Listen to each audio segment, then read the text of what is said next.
Se você esperava uma Selic de 12% ao final de 2026, você errou, muito provavelmente. A inflação segue avançando aí, a gente viu alguns detalhes durante essa semana. E o Boletim Focus dessa semana, 1º de junho de 2026, já aponta uma Selic de 13,25 no final do ano. Mas algumas casas de investimento, ah, alguns analistas já projetam até 14% dessa taxa.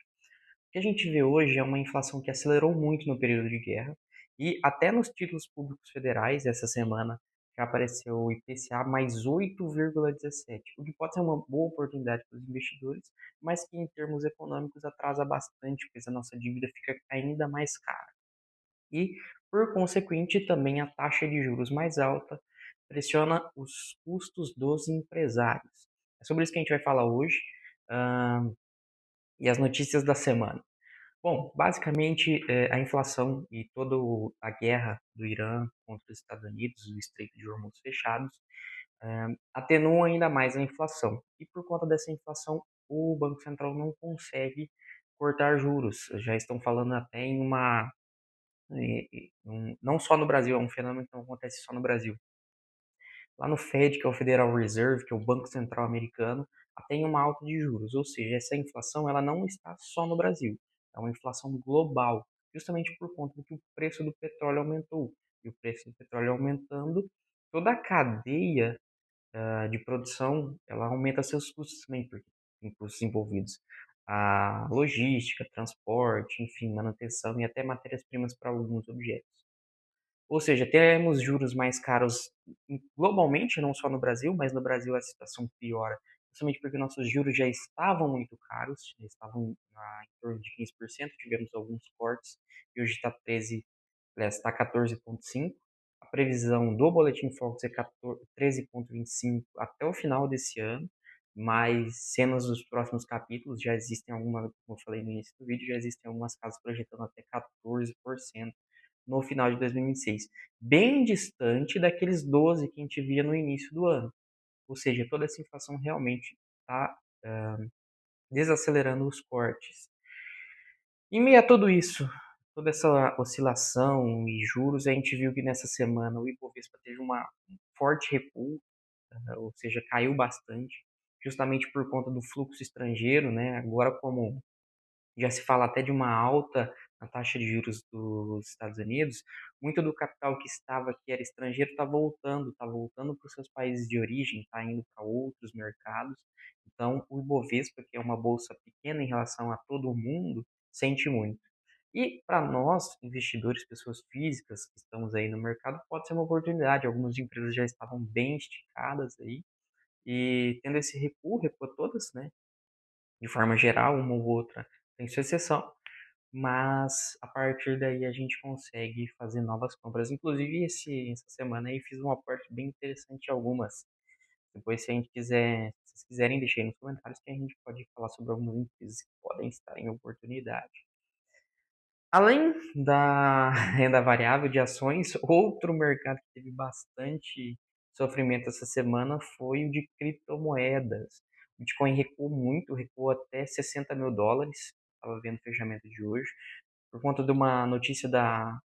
Aliás, se justifica por conta disso. A gente não sabe se é somente por conta disso, mas por conta de uma venda de 32 bitcoins da MicroStrategy, que basicamente era uma empresa que ela comprava muito Bitcoin.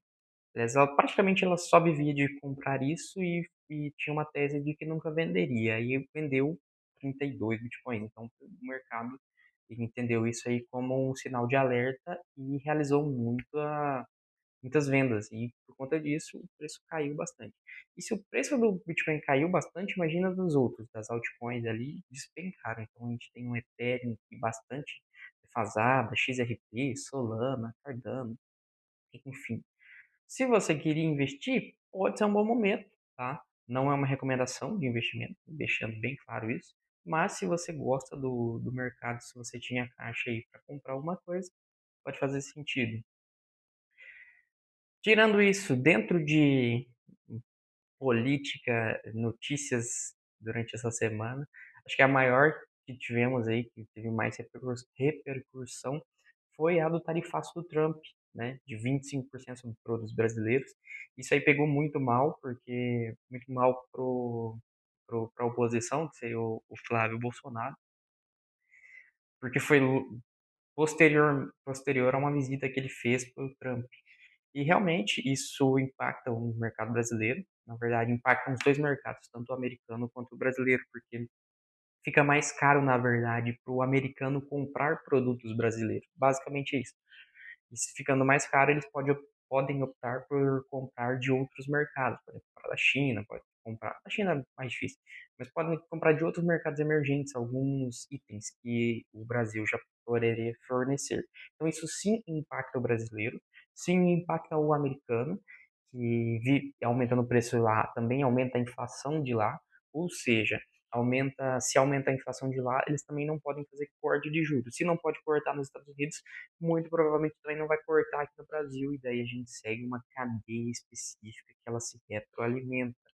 Então, a inflação em qualquer lugar e essas tarifas aumentam a inflação, porque aumentam o custo do consumidor final, elas atingem diretamente e indiretamente o Brasil, né? Tanto porque um viés positivo é que se a gente não conseguir exportar esses produtos por conta dessas tarifas, a gente desenvolve ele no mercado nacional e por desovar aqui no mercado nacional, a gente pode ter uma redução de custos.